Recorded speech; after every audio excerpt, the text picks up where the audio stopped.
Java зертханалық жұмыстарына қош келіпсіздер. Бүгінгі өтетініміз зертханалық жұмыс нөмір 3. Жұмыстың тақырыбы Java тілінің алфавиті, алгоритмдеу және Java-дағы басқарушы құрылымдарды қолдану. Жұмыстың мақсаты Java тілінің синтаксисін, объектілік үлгісін, бағдарламалардың жалпы құрылымын игеру, және де жұмыстың тапсырмасы барлық сандар мен символдарды теретін бағдарлама жазу, for циклін қолдану және де қатарға нөмір, символ, 16-лы және 8-лік код шығару. Үшінші зертханалық жұмыстың тапсырмасына көшейік. Ең алдымен біз char типті s айнымалысын енгіземіз және де оған ASCII кодындағы 48-ші элементімен шетеміз. Жұмыстың тапсырмасына for циклін қолдану деген талап қойып отыр. Сол себепті мен for циклін қолданамын. For циклі бізде элементтерді шығару үшін өте қажет болып тұр. Себебі қазір сіз өзіңіз түсінесіз. 48 и кішітен 57 және де и плюс 57 және 48 сандарын қолдану себебім 48 ол 0 санының реттік нөмірі, 57 ол 9 деген санның реттік нөмірі. Яғни біз бұл цикл арқылы 0-ден 9-ға дейінгі сандардың реттік нөмірін ASCII кодындағы 2-лік, 16-лық және 8-лік кодтарын шығарамыз. System out print line. Біріншіден біз символды, одан кейін оның реттік нөмірін, және де 2-лік, 8-лік және 16-лық кодын. 2-лік, 8-лік және 16-лық кодын шығару үшін бізде арнайы функциялар бар. Оны біз integer to binary string, бұл функция арқылы біз жақшаның ішіндегі орналасқан айнымалының, яғни i-дің 2-лік кодын, одан кейін integer нүкте to octal string, бұл функция арқылы біз 18-лік кодын, және де integer to gex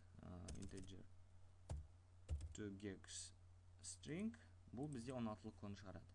Және де кодты шығарған кезде бір-бірінен ажырату үшін олардың арасында біз табуляцияны қосамыз. Бұл бізге 8 арасында 8 бос орын қалдыратын білдіреді.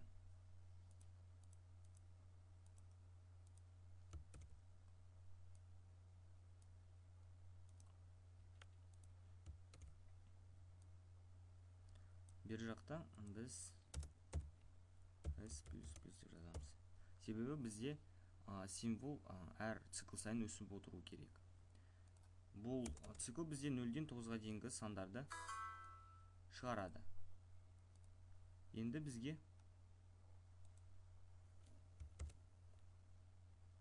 бер жақта қосуды ұмытып кеттік.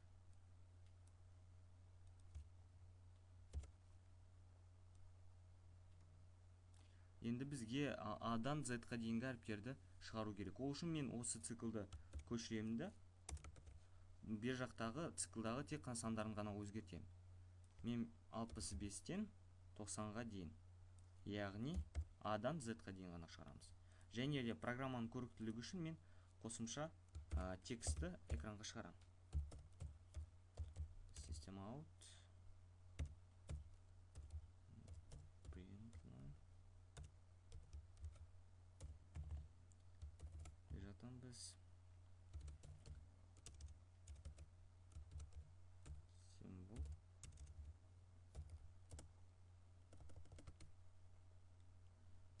реті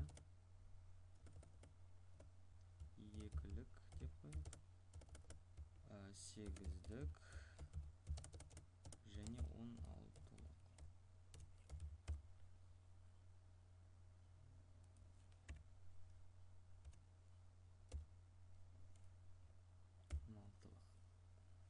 Программаны тексереміз. Мінеки. Бізде символды, оның ASCII кодындағы ретін 2-лік кодын, 8-лік кодын және де 16-лық кодын шығарып беріп отыр. Яғни біз жұмыстың тапсырмасын орындадық.